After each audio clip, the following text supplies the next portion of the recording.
Hello everyone, welcome to my class.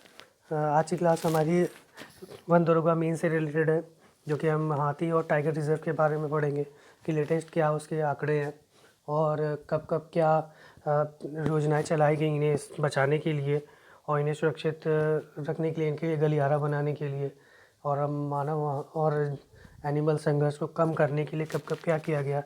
तो चलिए देखते हैं, वीडियो शुरू करते हैं।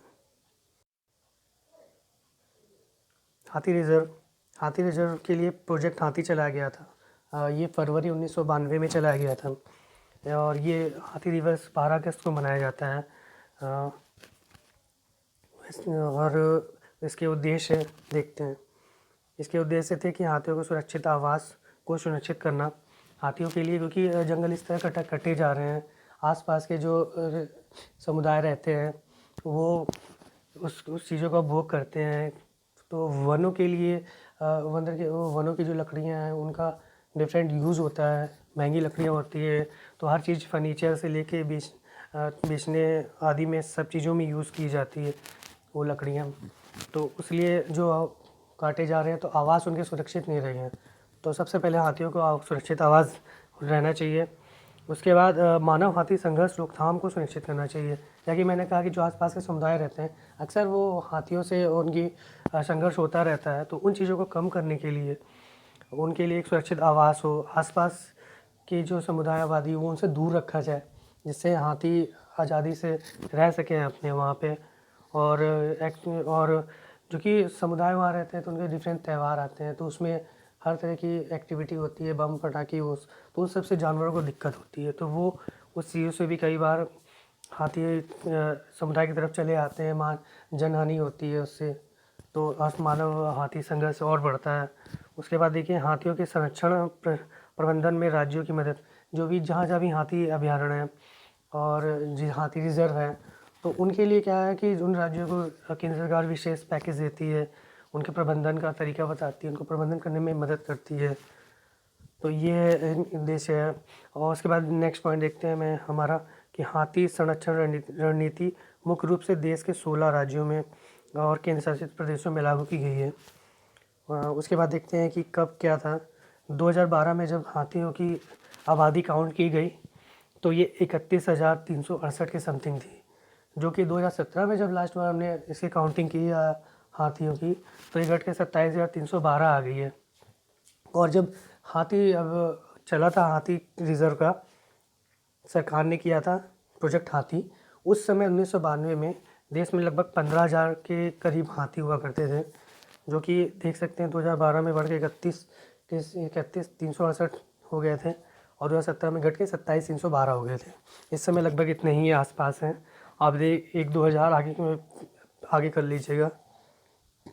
देख सकते हैं कि कहाँ कहाँ पे प्रथम बार हाथियों के लिए ये रिज़र्व बनाया गया, देखा गया हाथियों को, उसके बाद बनाया गया। तो ये मणिपुर, मिज़ोरम, बिहार, एमपी, हरियाणा, हिमाचल प्रदेश और अंडमान निकोबार राज्यों ने पहली बार हाथी दिखे जाने की सूचना दी थी। तो यहाँ पे हाथी पहली बार दिखे गए थे। नेक्स्ट हमारा देखते हैं भारत सरकार द्वारा। हमारा आगे का है कि भारत सरकार द्वारा 1992 में जब प्रोजेक्ट एलिफेंट की शुरुआत की गई थी, जैसे कि मैंने कहा कि 15,000 के करीब हाथी थे उस समय भारत में, जो कि 2012 में 31,000 के समथिंग पहुँचे और उसके बाद घट के 27 समथिंग आ गए। नेक्स्ट पॉइंट देखते हैं हमारा भारत में हाथियों के संरक्षण की स्थिति। तो इसमें कुछ जो भी संस्थाएं हैं वो बनाई गई थी, चलाई गई थी।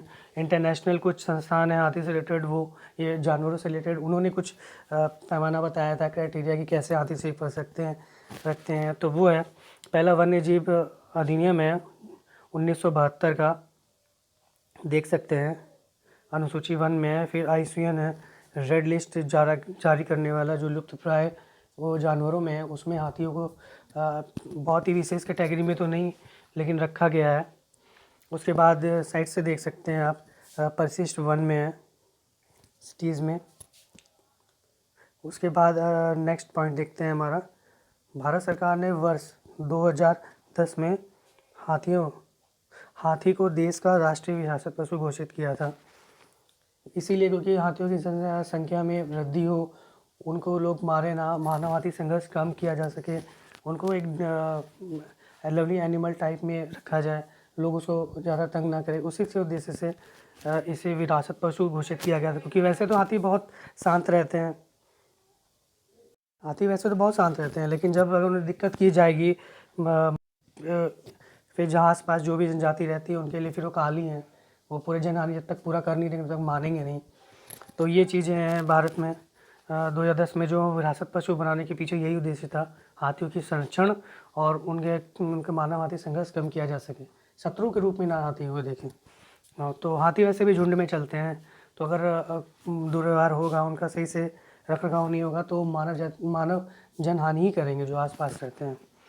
तो हमारा अगला देखते हैं, भारत में अभयारण्य एवं हाथी रिजर्व जो है, भारत में 33 हाथी रिजर्व हैं। और सबसे पहले हाथी रिजर्व या हाथी अभयारण्य झारखंड के सिंह भूमि में सिंह हाथी रिजर्व था। सबसे पहला हाथी रिजर्व झारखंड का सिंह भूमि हाथी रिजर्व था, देख सकते हैं। नेक्स्ट है हमारा राष्ट्रीय हाथी गलियारा परियोजना के तहत भारत के वन्यजीव ट्रस्ट द्वारा 101 देख सकते हैं 101 हाथी गलियारों की पहचान की गई है। गलियारा मतलब वो होता है कि हाथियों के आने जाने के लिए एक सुविधाजनक और सुरक्षित माहौल, एक पैसेज दिया जाए जिससे हाथी स्वतंत्रपूर्वक आए जा सकें और उन्हें कोई हानि ना हो, उनकी वजह से किसी दूसरों को हानि ना हो। तो फिर बेसिकली इसीलिए प्रोजेक्ट एलिफेंट माइक प्रोग्राम देखते हैं। नेक्स्ट क्या है हमारा, जो 2003 में किया गया था। इसका जो बेसिकली उद्देश्य था, अवैध हत्या रोकथाम के लिए 2003 में दक्षिण एशिया में साइट्स के प्रस्ताव पर सीटीएस के प्रस्ताव पर पार्टियों के सम्मेलन के बाद शुरू किया गया था। माइक हाथियों की संख्या वाले देशों द्वारा उनकी आबादी के उचित प्रबंधन और दीर्घकालिक संरक्षण के लिए आवश्यक जानकारी प्रदान करना था। बेसिकली जो भी प्रोग्राम चलाए गए थे हाथी एलिफेंट से रिलेटेड माइक प्रोग्राम, उसका यही था कि उनको संरक्षित किया जाए, किसी तरह उनके अवैध हत्या रोकी जाए। सबको पता है कि हाथियों के दांत के लिए हाथियों को मारा जाता है और बहुत महंगे बिकते हैं, तो उसी की वजह से उनकी हत्या होती है ज़्यादातर। तो उन्हीं सब की रोकथाम के लिए सीटीएस के प्रस्ताव पर पार्टियों के सम्मेलन के बाद ये बताया गया कि इसे इन अवैध चीज़ों को रोकना है। नेक्स्ट देखते हैं हमारा अभियान है जो हाथी मेरे साथी। तो वन्यजीव ट्रस्ट के साथ पर्यावरण एवं वन मंत्रालय ने हाथी मेरे साथी अभियान की शुरुआत की गई थी। ये बेसिकली 24 मई 2021 में एलिफेंट देख सकते हैं 2011 में 24 मई दिल्ली में एलिफेंट 8 मंत्रिमंडल की बैठक में की गई थी, जिसमें बहुत सारे देश आए थे। जैसे कि देख सकते हैं यहाँ पे दक्षिण एशिया देश थे ज़्यादातर उसमें। तो ये हाथी मेरे साथी अभियान चलाया गया था। ये भी पर्यावरण और चीज़ों को देख के चलाया गया था कि हाथी सुरक्षित रहें। कोई भी चीज़ें हाथियों के लिए अभियान या फिर रिजर्व किया गया है तो हाथी मानव संघर्ष कम करने के लिए और हाथी सुरक्षित रहें इसलिए किया गया है। चलिए देखते हैं नेक्स्ट हमारा क्या है, कहाँ पे कौन सा हाथी रिजर्व है। तो उत्तर प्रदेश में देख सकते हैं, जब पहले उत्तराखंड देखिए शिवालिक हाथी रिजर्व है। उत्तर प्रदेश में उत्तर प्रदेश हाथी रिजर्व है, तराई हाथी रिजर्व है। पश्चिम बंगाल में मयूर झरना है, पूर्वी दुआर है। और झारखंड में पहला जो स्थापित किया गया था हाथी रिजर्व सिंह भूमि हाथी रिजर्व है। उड़ीसा में मयूरभंज है, ये बहुत पूछा जाता है मयूरभंज। उसके बाद महानदी भी पूछा जाता है, संबलपुर हाथी रिजर्व। ये तीनों बहुत इंपॉर्टेंट हैं। काफ़ी एग्ज़ाम जो दिए हैं मैंने उसमें भंज हाथी रिजर्व तो उसमें एक दो में ऑप्शन ही मिला है मुझे, और ये महानदी का तो इम्पोर्टेंट है ही है। उसके बाद देखते हैं हमारा छत्तीसगढ़ लेमरू हाथी रिजर्व भी बहुत इंपॉर्टेंट है। ज़्यादातर ये समझते हैं लेमरू छत्तीसगढ़ में नहीं झारखंड में आता है क्योंकि नाम वाइज है, लेकिन ये वहीं पे रिजर्व है ये छत्तीसगढ़ का। नेक्स्ट देखिए बादलखोल तिमोर पिंगला रिजर्व है अरुणाचल प्रदेश में। कामंग ये भी बहुत इंपॉर्टेंट है, कामेंग हाथी रिजर्व। नेक्स्ट देखते हैं असम में देखा जाए तो सोनितपुर हाथी रिजर्व है। देहंग बटकाई हाथी रिजर्व ये इंपॉर्टेंट है। काजीरंगा कार्बी उलोंग हाथी रिजर्व ये भी इंपॉर्टेंट है। धनसिरी लंगडिंग एलिफेंट रिजर्व है। उसके बाद हम आते हैं अरुणाचल प्रदेश में। अरुणाचल प्रदेश से दक्षिण अरुणाचल हाथी रिजर्व है। नागालैंड का ये इंपॉर्टेंट है टंकी हाथी रिजर्व, ये भी बहुत पूछा जाता है। उसके बाद मेघालय में आते हैं, मेघालय में गारो हिल्स इंपॉर्टेंट है। नीचे आते हैं कर्नाटक में तो मैसूर हाथी रिजर्व, डांडेली हाथी रिजर्व। केरल का आते हैं तो केरल में ये कुछ इंपॉर्टेंट है, जैसे पेरियार हो गया, वायनाड हो गया, नीलामपुर ये आ गया हो गया, ये इंपॉर्टेंट है इसमें। तो ये हाथी रिजर्व हो गया। तमिलनाडु में कोयम्बटूर हाथी रिजर्व है, नीलगिरी हाथी रिजर्व इंपॉर्टेंट है, अन्नामलाई इंपॉर्टेंट है, ये अगस्त्यामलाई इंपॉर्टेंट है। जो पेपर में मैंने अभी तक देखे मैं उसके बारे में इंपॉर्टेंट बता रहा हूँ। आंध्र प्रदेश में रॉयल हाथी रिजर्व है। तो ये हमारे कुछ हाथी रिजर्व हो गए थे। उसके बाद हमारा अगला टॉपिक है बाघ परियोजना से रिलेटेड है। भारत में बाघ 18 राज्यों में पाए जाते हैं अभी, क्योंकि वहाँ उनके लिए रहने के लिए अनुकूलन परिस्थिति है और ख़तरा कम है, इसलिए बेसिकली 18 राज्यों में है। और देखते हैं इसमें क्या है। राष्ट्रीय टाइगर संरक्षण प्राधिकरण है द्वारा ये योजना बनाई गई, ये राज्यों द्वारा टाइगर संरक्षण के लिए बनाई गई थी। भारत में कुल 53 टाइगर रिजर्व हैं। नया टाइगर रिजर्व उत्तर प्रदेश का है, रानीपुर 53वां है। ये देख सकते हैं आप कि 53वां टाइगर रिजर्व 2022 में रानीपुर यूपी में घोषित किया गया था। उसके बाद देख सकते हैं कि सबसे बड़ा टाइगर रिजर्व हमारा नागार्जुन सागर श्री है, जो कि आंध्र प्रदेश में है। सबसे पहला जो देख सकते हैं 1973 में को जिम कॉर्बेट राष्ट्रीय पार्क, जो कि अभी हम रामगंगा पार्क के नाम से जानते हैं, जो कि उत्तराखंड में है, कैलाश संगोला के नेतृत्व में बाघ परियोजना की शुरुआत की गई थी। 1973 में टाइगर परियोजना की शुरुआत की गई थी, जिसे और कैलाश संगोला जी को, ये देखिए, इनको टाइगर मैन ऑफ इंडिया भी कहा जाता है। तो हम अगला देखते हैं पॉइंट। 1973 में प्रोजेक्ट टाइगर भारत के 9 राज्यों में शुरू किया गया था। इम्पॉर्टेंट पॉइंट है कि जब प्रोजेक्ट टाइगर 73 में लाया गया तो ये कितने राज्यों में शुरू किया गया था, ये 9 राज्यों में शुरू किया गया था। उसके बाद इसका खर्च पे आते हैं कि चलिए हमने प्रोजेक्ट टाइगर अभियान तो चला दिया, लेकिन उसका खर्च कौन करेगा। तो केंद्र सरकार इसका ज़्यादातर फंड रहती है। तो देख सकते हैं कि गैर आवर्ती जो खर्च हैं राज्यों के, वो 60% वहन करती है केंद्र सरकार, ये 60% है, और आवर्ती खर्च 50% है। पहाड़ी क्षेत्रों के लिए ये चीज़ें बढ़ जाती हैं, क्योंकि वहाँ पे कंडीशन दूसरी हो जाती है और रख रखाव की अधिक ज़रूरत पड़ जाती है, इसलिए पहाड़ी क्षेत्रों में ज़्यादा पैसा देते हैं केंद्र सरकार।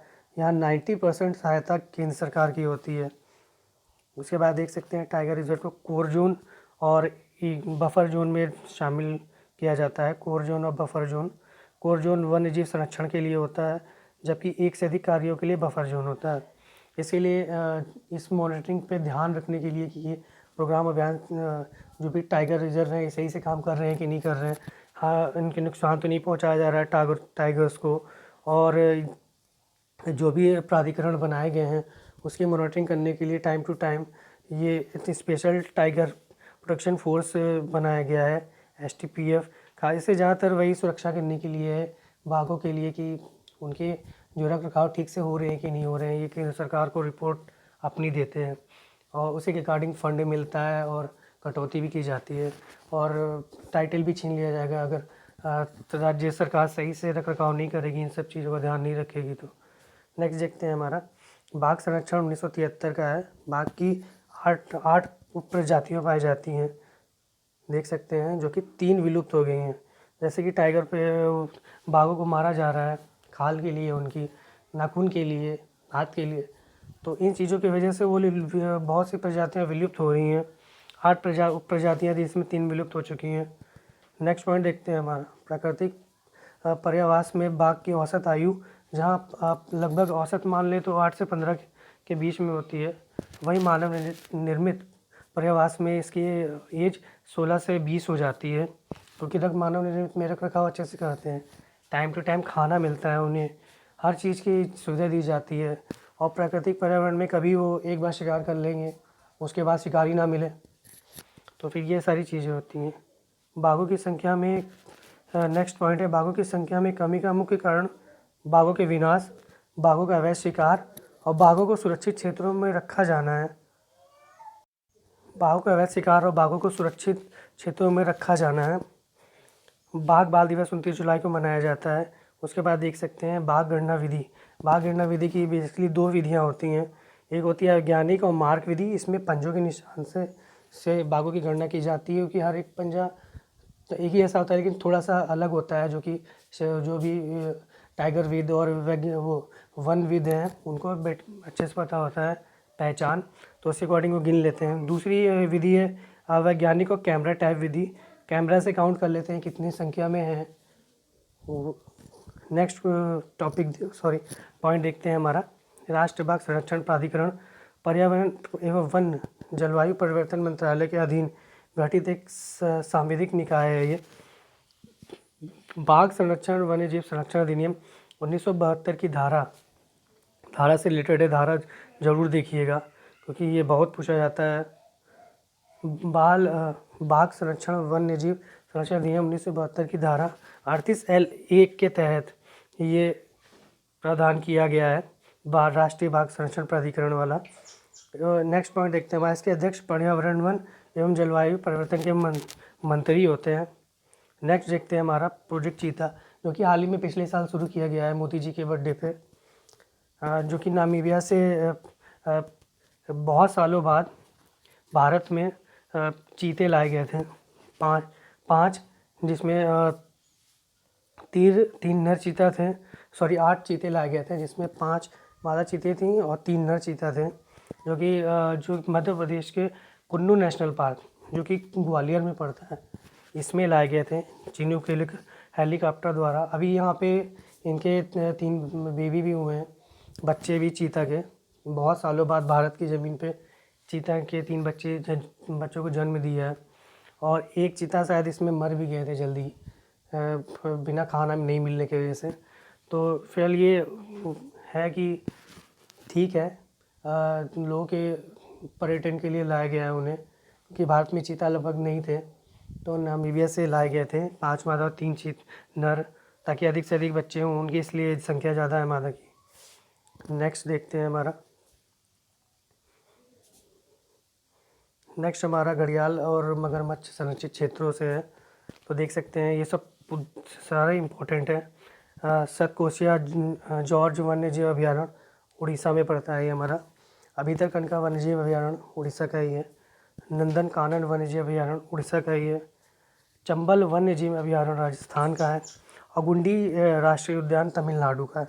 तो ये हमारा आज का टाइगर और हाथी रिजर्व के रिलेटेड कुछ इम्पॉर्टेंट पॉइंट और फैक्ट थे, जिसको लेकर मैंने वीडियो बनाई थी। चैनल पे बने रहें, लाइक सब्सक्राइब कर लीजिए, और टाइम टू टाइम आपको क्लास मिलती रहेगी। 15 की 30 अप्रैल को इसका पेपर है, तो अच्छे से तैयारी करिए। Thank you.